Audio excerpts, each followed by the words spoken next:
Richard Dawkins. Resumo do livro, Deus um delírio. Mas acredito que há muita gente de mente aberta por aí, pessoas cuja doutrinação infantil não foi tão insidiosa, ou que por outros motivos não pegou, ou cuja inteligência natural seja forte o bastante para superá-la. Espíritos livres como esses devem precisar só de um pequeno incentivo para se libertar de vez do vício da religião.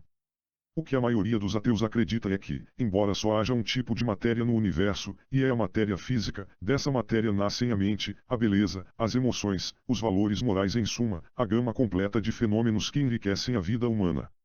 A religião de uma era é o entretenimento literário da seguinte. Ralph Waldo Emerson. Qualquer inteligência criativa, de complexidade suficiente para projetar qualquer coisa, só existe como produto final de um processo extenso de evolução gradativa. A vida é curta demais para nos preocuparmos com a distinção entre os muitos produtos da imaginação. Estou atacando Deus, todos os deuses, toda e qualquer coisa sobrenatural, que já foi e que ainda será inventada. Ateu convicto? Sei que Deus não existe, com a mesma convicção que Jung sabe que ele existe. Mas, se a ciência não pode responder a uma pergunta definitiva, o faz alguém pensar que a religião possa. O fato de que ela não tem nada mais a contribuir para a sabedoria humana não é razão para dar à religião uma permissão total para nos dizer o que fazer. A verdadeira guerra é entre o racionalismo e a superstição. A ciência não é nada mais que uma forma de racionalismo, enquanto a religião é a forma mais comum de superstição. Entidades complexas para serem inteligentes são resultado de um processo evolutivo. A seleção natural é o maior guindaste de todos os tempos. Ela elevou a vida da simplicidade primitiva a altitudes estonteantes de complexidade, beleza e aparente desígnio que hoje nos deslumbram. A evolução pela seleção natural produz um excelente simulacro de design, acumulando níveis incríveis de complexidade e elegância. Assim, se as pessoas religiosas não são generalizadamente loucas, suas principais crenças absolutamente o são. O cérebro humano é muito bom em construir modelos. Mas não há nem mais nem menos motivos para acreditar nos 4 evangelhos canônicos. Todos têm status de lenda, tão duvidosos em termos factuais quanto as histórias do rei Arthur e seus cavaleiros da Távola Redonda. A única diferença entre o Código da Vinci e os evangelhos é que os evangelhos são ficção antiga, enquanto o Código da Vinci é ficção moderna. A imensa maioria dos homens intelectualmente eminentes não acredita na religião cristã, mas esconde esse fato do público porque tem medo de perder sua renda. Bertrand Russell. Somos só produto da evolução. A imensa maioria dos integrantes da Royal Society, assim como a imensa maioria dos acadêmicos dos Estados Unidos, é de ateus. Os cientistas da área da biologia são, ainda mais ateus que os cientistas da área da física. É mais provável encontrar ateus entre os mais instruídos e mais inteligentes. As pessoas mais instruídas têm uma tendência menor a ser religiosa. Quando maior a inteligência ou o nível de instrução da pessoa, menor é a probabilidade de ela ser religiosa ou ter qualquer tipo de crença. O fato de possuirmos um senso de certo e errado não tem nenhuma ligação clara com a existência de uma divindade sobrenatural. As pessoas com tendências teológicas são sabidamente e com frequência cronicamente incapazes de distinguir a verdade daquilo que gostariam que fosse verdade. Quem criou Deus, que a maioria das pessoas pensantes descobre por si só? Um Deus projetista não pode ser usado para explicar a complexidade organizada porque qualquer Deus capaz de projetar qualquer coisa teria que ser complexo o suficiente para exigir o mesmo tipo de explicação para si mesmo. A existência de Deus nos coloca diante de uma regressão infinita da qual ele não consegue nos ajudar a fugir. Quem, antes de Darwin, poderia ter imaginado que algo tão aparentemente projetado quanto a asa de uma libélula ou o olho de uma águia é na verdade o resultado de uma longa sequência de causas não aleatórias, mas puramente naturais? O filósofo Daniel Dennett, dono de sabedoria científica, afirmou que a evolução contraria uma das nossas ideias mais antigas, a ideia de que é necessária uma coisa superinteligente para fazer uma coisa menor. Chamaria isso de teoria gota a gota da criação. Você nunca vai ver uma lança fazendo um fabricador de lança. Nunca vai ver uma ferradura fazendo um ferreiro. Nunca verá um vaso fazendo o ceramista. A descoberta por Darwin, de um processo viável que faz uma coisa tão contrária à nossa intuição é o que torna a sua contribuição ao pensamento humano tão revolucionária, e tão armada com o poder de conscientizar. A geologia nos faz lembrar da brevidade de nossa existência, tanto como indivíduos como espécie. A cosmologia moderna começou de verdade com Darwin e Wallace. Como ninguém antes, eles deram explicações para nossa existência que rejeitam completamente os agentes sobrenaturais. A seleção natural não é apenas uma solução parcimoniosa, plausível e elegante, é a única alternativa viável ao acaso a ter sido sugerida. A lógica criacionista é sempre a mesma. A seleção natural é uma alternativa melhor. Na verdade, o design não é nem mesmo uma alternativa de verdade, porque suscita um problema maior do que o que solucionou quem projetou o projetista. A seleção natural é a solução verdadeira. É a única solução viável já sugerida. E não apenas solução viável, é uma solução de incrível poder e elegância. O que preocupa teólogos é que as lacunas diminuem conforme a ciência avança. A maioria dos cientistas fica entediada com o que já descobriu. É a ignorância que os impele. Um dos efeitos verdadeiramente negativos da religião é que ele nos ensina que é uma virtude satisfazer-se com o não entendimento.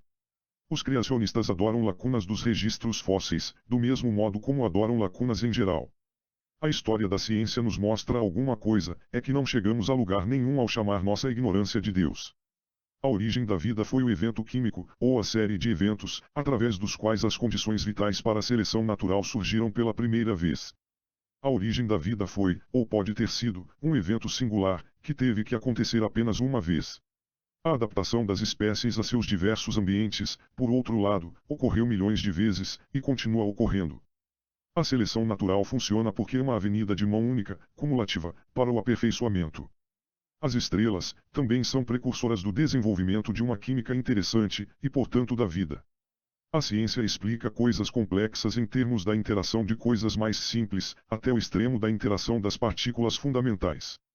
Darwin e seus sucessores mostraram como criaturas vivas, com improbabilidade estatística espetacular e enorme aparência de ter sido projetadas, evoluíram através de degraus gradativos, a partir de um início simples. Há uma tendência dos seres humanos de ver conscientemente o que gostariam de ver. O conjunto de genes misturados e remisturados pela reprodução sexual constitui o ambiente genético em que cada gene é selecionado por sua capacidade de cooperar. É a estratégia. Comece sendo legal, e dê aos outros o benefício da dúvida. A seguir pague as boas ações com boas ações, mas vingue-se das más ações. O desejo sexual é a força que impulsiona uma grande proporção da ambição e do esforço humano. A política já matou uns bons milhares, mas a religião já matou umas boas dezenas de milhares. Sean Casey. A religião é um insulto à dignidade humana. Com ou sem ele, teríamos gente boa fazendo coisas boas e gente ruim fazendo coisas ruins. Os homens nunca fazem o mal tão plenamente e com tanto entusiasmo como quando o fazem por convicção religiosa. A religião é ótima para manter as pessoas comuns caladas. Napoleão. A religião é considerada verdade pelas pessoas comuns, mentira pelos sábios e útil pelos governantes. Sêneca. Ateus podem fazer maldades, mas não fazem maldades em nome do ateísmo. As guerras religiosas são combatidas em nome da religião, e é terrível como eles são frequentes na história. O perigo da fé religiosa é que ela permite a seres humanos normais colher os frutos da loucura e considerá-los sagrados. A religião convenceu mesmo as pessoas de que existe um homem invisível que mora no céu que observa tudo o que você faz. A cada minuto de cada dia. E o homem invisível tem uma lista especial com 10 coisas que ele não quer que você faça. Se você fizer algumas dessas 10 coisas, ele tem um lugar especial, cheio de fogo e fumaça, e tortura e angústia, para onde vai mandá-lo, para que você queime e sufoque e grite e chore para todo o sempre, até o fim dos tempos. Mas ele ama você. George Carlin. As pessoas acreditam nos livros sobre evolução não porque eles sejam sagrados. Acreditam porque eles apresentam quantidades imensas de evidências mutuamente sustentadas. Quando um livro de ciências está errado, alguém acaba descobrindo o erro, e ele é corrigido nos livros subsequentes. Isso evidentemente não acontece com livros sagrados. Acreditamos na evolução porque as evidências a sustentam, e a abonaríamos num piscar de olhos se surgissem novas evidências que a desmentissem. Nenhum fundamentalista de verdade diria uma coisa dessas. As evidências da evolução são fortíssimas e fico apaixonadamente perturbado com o fato de meu oponente não conseguir enxergar isso ou, o mais comum, recusar-se até a pensar nisso, porque contradiz seu livro sagrado. Como cientista, sou hostil à religião fundamentalista porque ela debocha do empreendimento científico. Ela nos ensina a não mudar de ideia, e não querer saber de coisas emocionantes que estão aí para ser aprendidas. Ela subverte a ciência e mina o intelecto. Da fé religiosa, pode-se defender que se trata de uma forma de tortura mental. Se ela fez isso a um geólogo que estudou em Harvard, imagine o que é capaz de fazer a pessoas menos dotadas e menos aparelhadas. A religião fundamentalista está determinada a arruinar a educação científica de inúmeros milhares de mentes jovens, inocentes e bem-intencionadas. A religião não fundamentalista, sensata, pode não estar fazendo isso. mas está tornando o mundo seguro para o fundamentalismo ao ensinar às crianças, desde muito cedo, que a fé inquestionável é uma virtude. Muita gente prefere morrer a pensar. Na verdade é isso que fazem. Bertrand Russell. Os ensinamentos da religião moderada, embora não sejam extremistas em si mesmos, são um convite aberto ao extremismo. O cristianismo, tanto quanto o islamismo, ensina às crianças que a fé sem questionamento é uma virtude. A fé pode ser perigosíssima, e implantá-la deliberadamente na cabeça de uma criança inocente é gravemente errado. As pessoas fazem coisas insanas em nome da fé. Agradeço aos meus pais por adotar a opinião de que o mais importante não é ensinar às crianças o que pensar, mas como pensar. Somos apenas uma mutação química. E é claro que podemos manter uma lealdade sentimental às tradições culturais e literárias, por exemplo, do judaísmo, do anglicanismo ou do islã, e até participar de rituais religiosos como casamentos e enterros, sem aderir às crenças sobrenaturais que historicamente acompanham essas tradições. Podemos abrir mão de acreditar em Deus sem perder contato com uma história valiosa. Talvez de você repetir alguma coisa o bastante consiga se convencer de sua veracidade. Não chega a ser exagero dizer que a maioria dos ateus que conheço disfarça seu ateísmo atrás de uma fachada religiosa. Eles não acreditam em nada sobrenatural, mas possuem um ponto fraco e indistinto para a crença irracional. Acreditam na crença. Dizer que é possível ter uma vida feliz e realizada sem religião sobrenatural ainda é pouco. Também podemos obter consolo ao descobrir uma nova forma de pensar numa situação. A felicidade não deixa de ser felicidade por ter de acabar, nem o pensamento e o amor perdem seu valor por não serem eternos. Bertrand Russell. Nós é que decidimos se nossa vida será significativa, plena e maravilhosa. E podemos fazer com que ela seja mesmo maravilhosa. Se a ciência oferece um consolo não material, isso se funde com o meu tópico final, a inspiração. Como muitos ateus já disseram melhor que eu, a consciência de que temos apenas uma vida deveria torná-la ainda mais preciosa. Que ele nunca acontecerá de novo. É o que torna a vida tão bela.